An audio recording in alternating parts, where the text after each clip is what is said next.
você é daquelas pessoas que não resiste a uma promoção, saiba que faz parte de um grupo cada vez maior. Uma pesquisa realizada pelo Serviço de Proteção ao Crédito no primeiro semestre deste ano mostrou que mais da metade dos brasileiros compra por impulso. Mas o que fazer quando o salário não é suficiente para pagar as contas? O programa Artigo 5º está começando e vai mostrar que quem tem dívidas também tem direitos. O artigo 5º determina que o Estado deve promover, na forma da lei, a defesa do consumidor. Para falar sobre o que fazer em caso de dívidas, eu recebo no estúdio da TV Justiça o advogado Igor Carvalho, especialista em direito privado com atuação em direito do consumidor, e Álvaro Modernel, especialista em educação financeira. Sejam bem-vindos ao nosso programa. Doutor Igor, a Constituição fala que o Estado tem que regular a defesa do consumidor. Isso inclui também leis que protejam quem está em dívida, até para essa pessoa ter condições de se reerguer e arcar com esses custos? Sem dúvida, Flávio. A Constituição prevê a defesa de todo cidadão. Em relação às dívidas, temos o Código de Defesa do Consumidor, né, que traz disposições acerca das defesas específicas nos casos de tais dívidas. Doutor Álvaro, quando o bolso aperta, quais são as contas que são esquecidas primeiro? Infelizmente, as primeiras que vencem. O brasileiro não tem por hábito organizar suas contas, programar aquilo que vai ou não pagar quando não pode pagar tudo. E nem sempre as primeiras que vencem são as mais baratas. E às vezes causam até transtornos maiores do que outras que poderiam eventualmente ser deixadas de lado. Nesse caso, então é melhor o quê? Olhar o que tem mais juros, o que tem uma cobrança de multa? Eu gostei muito da abertura que você fez no programa, né? Quem deve também tem direitos. Mas quem tem direitos também tem deveres, né? E um dos deveres que o consumidor, de maneira geral, deveria ter, nem sempre exerce, que é um direito e um dever ao mesmo tempo, é justamente organizar suas contas, saber quando vence, qual a sua capacidade de pagamento, fazer uma programação mínima para saber se tem condições de atender ou não os seus próximos compromissos financeiros. No caso de não poder atender esses compromissos, pagá-los em dia, tem que fazer duas coisas. Primeiro, parar de gastar, parar de comprar para tentar reforçar um pouquinho o seu saldo. E aí, priorizar aquelas dívidas que têm, em primeiro lugar, um menor impacto, por exemplo, aquelas dívidas que podem prejudicá-lo de alguma forma a sua questão profissional ou pessoal, aquelas dívidas que têm um custo financeiro muito elevado, como os já famosos cartão de crédito e cheque especial, e procurar de uma maneira ou outra equalizar, renegociar as dívidas antes que o problema fique grave. E você sabe se o seu nome está sujo ou não? Quem deixa de pagar as contas pode ser incluído no cadastro negativo de crédito. Mas em 3 estados brasileiros já estão em vigor leis que buscam dar garantias mínimas ao consumidor antes que o nome dele seja negativado. Benedita não pediu, mas o cartão chegou e mesmo bloqueado gerou uma fatura de R$ 160. Agora a cobrança indevida é mais um processo tramitando na justiça. Eu já recebi carta de cobrança de anuidade, sendo que eu nem desbloqueei o cartão.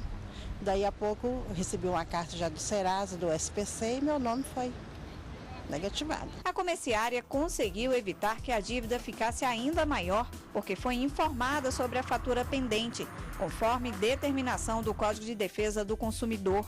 A empresa não precisa comprovar o recebimento, mas deve enviar uma notificação antes de incluir o nome do cliente em qualquer cadastro. Esse dispositivo estabelece que tem que ser uma comunicação por escrita ao consumidor. Então é direito do consumidor de ser avisado que o nome dele será incluído no Serviço de Proteção ao Crédito.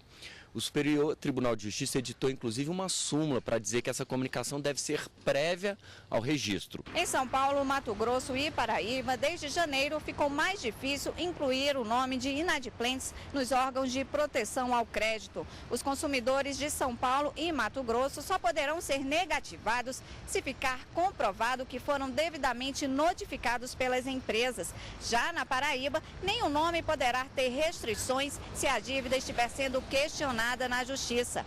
Se essa regra paraibana for descumprida, a empresa poderá pagar multa de R$ 5.000. Nós temos que ter muito cuidado com essas leis estaduais, que às vezes com o viés de tentar proteger as pessoas, elas vão acabar, no longo prazo, atrapalhando as pessoas que cumprem regularmente com as suas obrigações financeiras. Isso acaba criando um dificultador para o crédito. À medida que você não tem uma informação de qualidade para quem vai dar crédito, ele fica inseguro. E gerando essa insegurança, ele vai acabar ou cobrando um juro mais alto ou simplesmente dificultando o acesso às pessoas de bem ao crédito.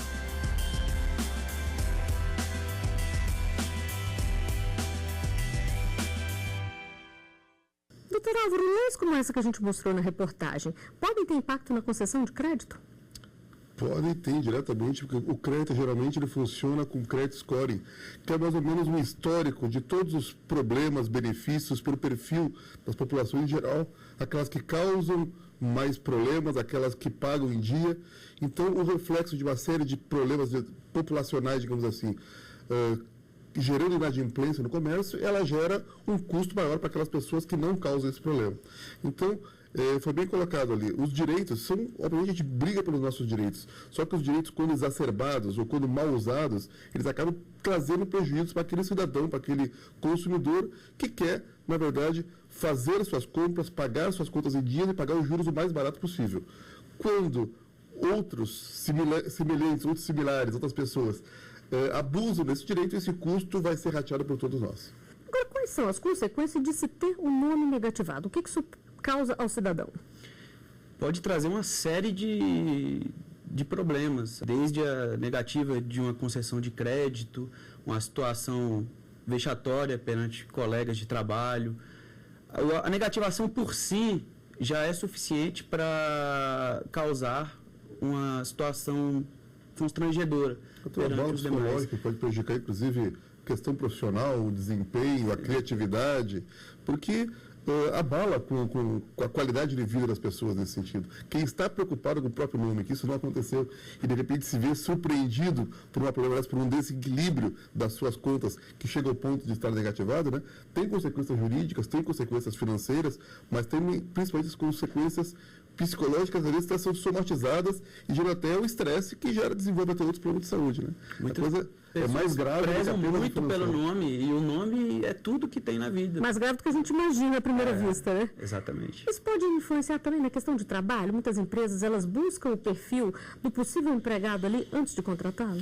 Muitas empresas buscam, sim, analisar o histórico de possíveis contratados, só que de uma forma discreta, né? Porque uma forma velada. Até porque não tem como ela diretamente falar, olha, não vou lhe contratar, tendo em vista que você tem restrições junto aos órgãos creditícios. Mas é tudo de uma forma muito velada. Apenas passa a informação de que não é suficiente o currículo, alguma coisa do gênero. Muitas empresas se preocupam com os empregados que já estão no quadro da própria empresa, né? Porque quando entram em situações de endividamento crônico mais grave, isso gera mais absenteísmo, gera mais crise interna de relacionamento, gera problema de estresse, baixa a produtividade e, entre outras questões, o dado da indústria bancária, por exemplo, aumenta o risco de fraudes internas. As pessoas que estão com problemas financeiros, às vezes estão mais fragilizadas a sucumbir a determinada tentação por uma fraude interna. E aí, por conta de um problema de dívidas pessoais, a empresa pode acabar tendo não só o prejuízo, como a perda de um grande funcionário por conta de um problema que não se relaciona com a atividade específica. Hoje nas ruas as pessoas têm dúvidas sobre o tema. Vamos conferir a primeira pergunta. Eu gostaria de saber quais são os direitos de quem não deve, mas que tem o nome negativado.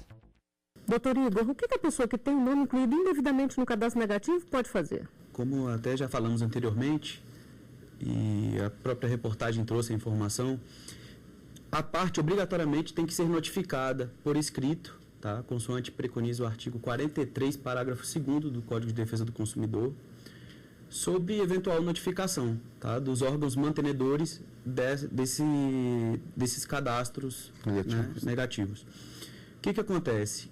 Quando há a negativação e a ausência de notificação por parte da empresa faz com que ela se torne solidária em eventual ação judicial, assim como a empresa que mandou os dados indevidamente. Um exemplo simples imagina uma empresa de telefonia móvel que negativa indevidamente o nome de um terceiro e os órgãos mantenedores dessa inscrição não notificam previamente a pessoa. Ela teve subtraído o direito de saber previamente, resolveu o problema sem dar publicidade a ele, e isso faz com que gere dano moral chamado in re ipsa, né? Que significa presumido. Não há necessidade de prova desse dano. E isso torna tanto as empresas mantenedoras dos cadastros negativos solidárias à empresa que forneceu os dados. Nós temos mais uma pergunta feita por um telespectador para ser respondida pelos nossos convidados. Vamos ver. Eu gostaria de saber se pessoa jurídica também pode ter o nome negativado. Doutor Igor, as empresas também podem ser incluídas nos cadastros negativos? Podem, sem dúvida alguma. As pessoas jurídicas, assim como as pessoas físicas, também podem ter seu registro, né, levado aos órgãos creditícios e podem também ser titulares em eventuais ações pela busca da reparação civil por conta do ilícito praticado. A pessoa jurídica pode ser assim como a pessoa física, ser ora consumidor, ora fornecedora, né? E aí, nesse caso, se ela tem o nome negativado, ela deixa de poder fornecer produtos e serviços para o governo, por exemplo? Ela pode ter prejuízo, sim, principalmente em licitações, onde são solicitadas diversas certidões, né?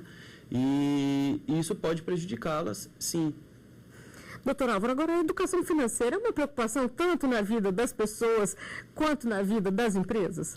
Felizmente, sim. A gente vê que o Brasil, desde 2010, nós contamos com a ANEF, a Estratégia Nacional de Educação Financeira, que ela abrange uma série de segmentos da sociedade. E entre eles, o segmento empresarial, as empresas, as entidades de classe, os sindicatos, cada vez mais preocupadas com... Óbvio que não é apenas com o bem-estar dos seus funcionários, às vezes tem mais preocupados com a produtividade, mas ainda que não seja o objetivo principal, isso leva a um benefício da sociedade. É algo que vem crescendo bastante nas famílias, nas escolas, nas empresas, e a gente vê que isso de maneira muito positiva para a sociedade brasileira de maneira geral. Nós vamos a um rápido intervalo. O artigo 5º volta já.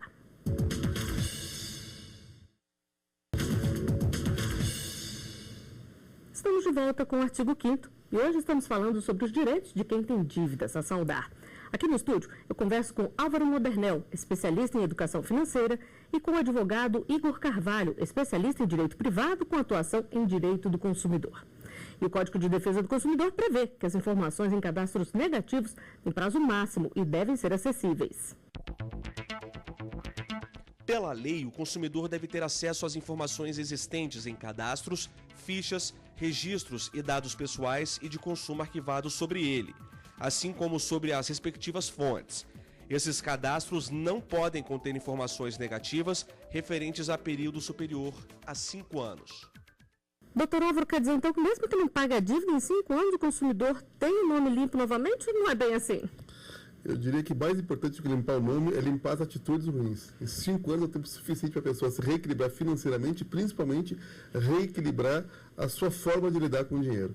Então, a legislação existe, claro, para prevenir que a pessoa não fique eternamente sendo punida por problema de um desequilíbrio financeiro. 5 anos após a negativação, tendo ou não resolvido a situação, o nome dela sai desses cadastros principais, mas é claro que algumas entidades ainda mantêm, de uma maneira não amparada pela legislação, não mantêm um certo tipo de restrição. O mais importante seria a própria pessoa mudar os seus hábitos para não mais necessitar ter esse tipo de recorrer a esse tipo de solução para esse tipo de problema.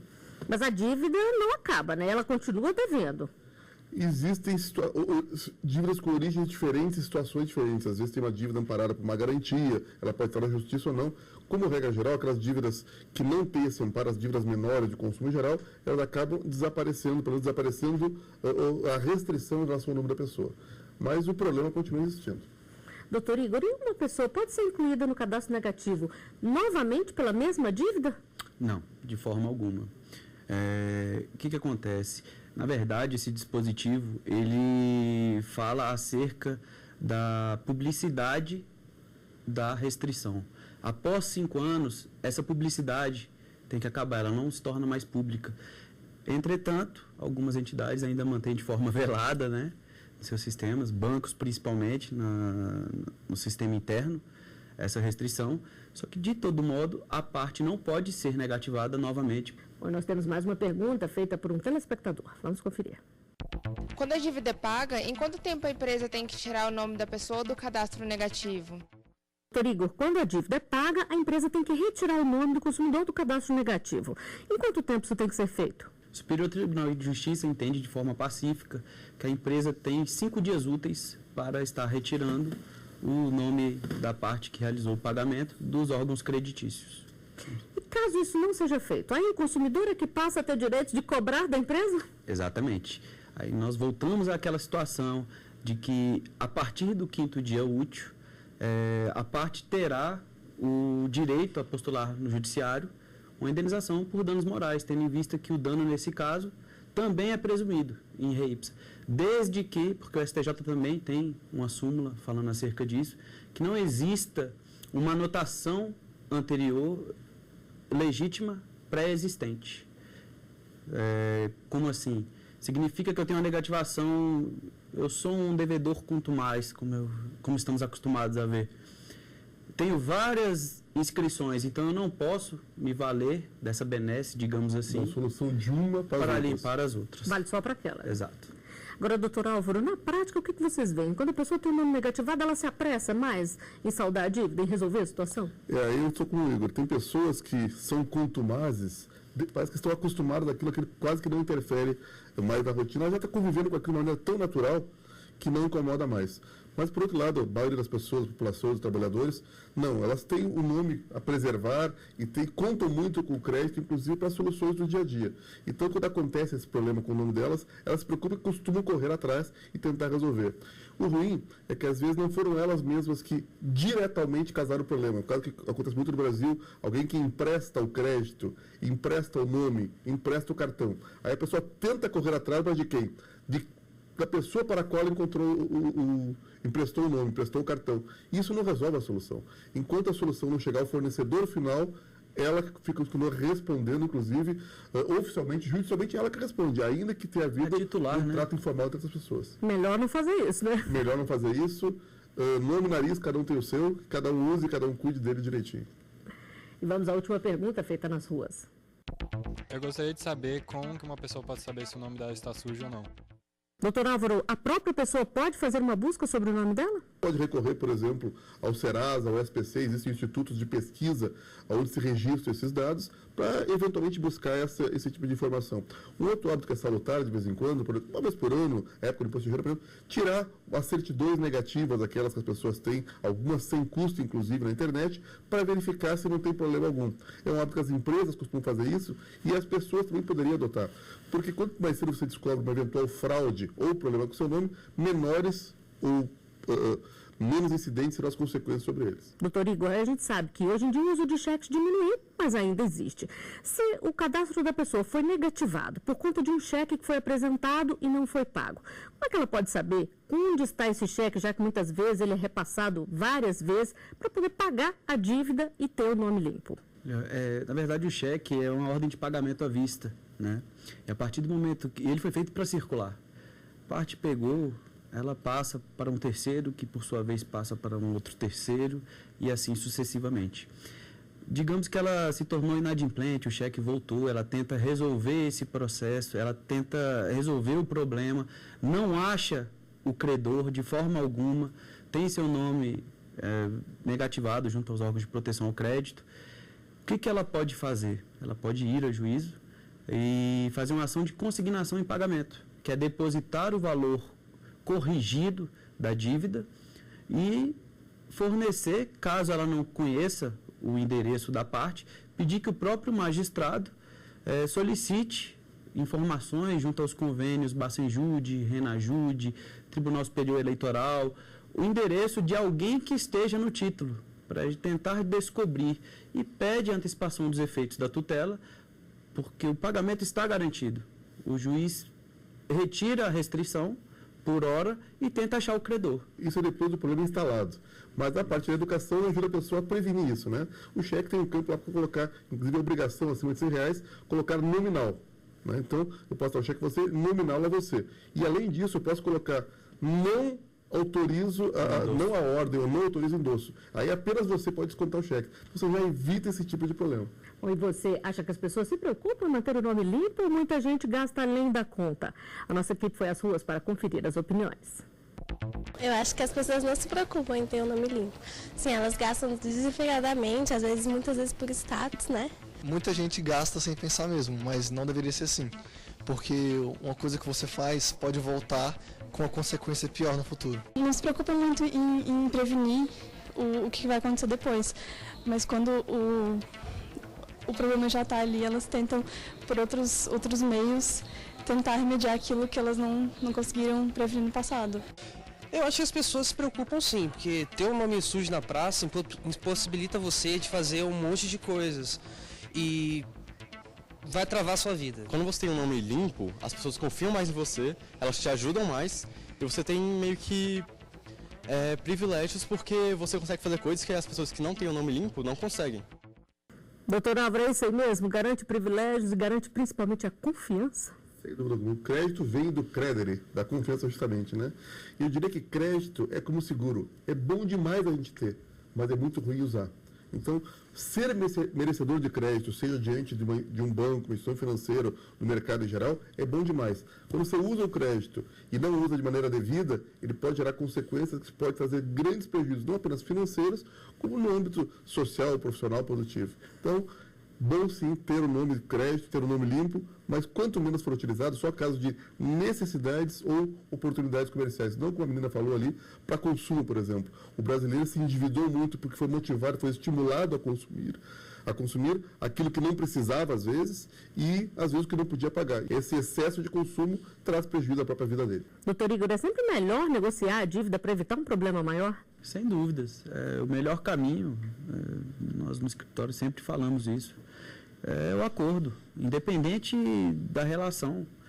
Só que, infelizmente, hoje vivemos uma situação em que as empresas de telefonia, de TV a cabo, os bancos, em geral, eles já não respeitam muito os direitos do consumidor e já até colocam no seu custo operacional o valor, para não dizer irrisórios, às condenações em que são submetidos, né, em caso de ações judiciais. E isso é um problema. Eles não aceitam, é difícil aceitar acordo, até porque tem gente que se preocupa com o nome, tem gente que chora. Em um caso recente agora, teve uma senhora que teve o nome negativado, ela chorou porque tem 70 anos, nunca na vida teve o nome negativado. Para ela, o nome vale muito, ela não está preocupada com o dinheiro, só que chega a ser um absurdo eventual proposta de acordo no valor de R$500. Para ela a questão não é o dinheiro, e o caráter penalizante da medida nem sempre vem sendo aplicado pelo judiciário. Agora, dependendo da dívida, dependendo do bem que a pessoa compra, se ela não consegue pagar, ela pode ter que devolver esse bem? Um carro, por exemplo, que ela comprou, pagou, vamos supor, metade das prestações ali. Como é que fica essa situação? Aí vai depender se é um arrendamento mercantil, né, se é um CDC. A parte não dá conta de pagar e acaba tendo que devolver o carro. A dívida não cessa por aí. Ela assinou um contrato anteriormente em que o valor total... vamos imaginar que totalizaria R$100 mil. Devolveu o carro vai ser vendido, ele foi vendido por 70 mil. Ainda vai haver um resíduo a ser pago. Então tem que ter cuidado, né? Tem que ter cuidado. O carro não resolve o problema, ele ameniza, o problema para de crescer. Mas era aquilo que já estava inadimplente e os juros continuam crescendo. Pois é, então, para encerrar, gostaria de saber rapidamente uma dica de vocês para quem está nessa situação com dívidas. Doutor Álvaro. Primeira questão, não tardar para buscar uma solução. As dívidas elas são movidas, entre outras questões, pelos juros, e a gente vê que os juros já estão elevados para a tendência de crescimento. Então, quanto mais a pessoa se manifestar, ficar inerte e custar a buscar uma solução, maior fica o problema, maior fica a dívida. Então, buscar uma solução, seja através da venda de algum bem, da busca de um outro empréstimo mais barato ou mais longo para poder resolver aquele, ou principalmente também buscando o credor diretamente, buscando uma renegociação para que ela possa, em condições mais factíveis, pagar o seu compromisso. Agora, quem deve, tem que pagar. O compromisso básico é esse, o princípio básico é esse. O consumidor tem direitos, mas ele também assume compromisso, assume deveres. Quem quer ter direito a um, tem que cumprir a outra parte também. E para o senhor, doutor Igor? Eu acredito que a parte tenha que seguir os conselhos que foram dados agora, e acaso seja necessário buscar o judiciário, que não demore, até porque no direito temos uma teoria que a parte deve mitigar o próprio prejuízo. Não adianta ela ficar pautada em prazos prescricionais. O Código de Defesa do Consumidor traz o prazo de 5 anos para uma reclamação. Mas a parte fica 5 anos com o nome negativado, ela no 5º ano ela vai buscar essa reparação. Existe uma teoria no direito que justamente tenta combater esse tipo de situação. A parte que está preocupada, ela tem o dever de mitigar o próprio prejuízo. Então, se isso vier a ocorrer, que ela não hesite em resolver de forma rápida o problema. Para evitar que a dívida aumente, né? Sem dúvida.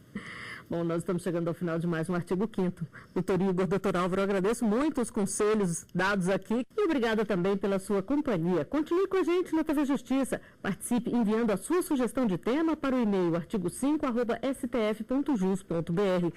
Você também pode rever este e outros programas acessando tvjustiça.jus.br. Até a próxima semana.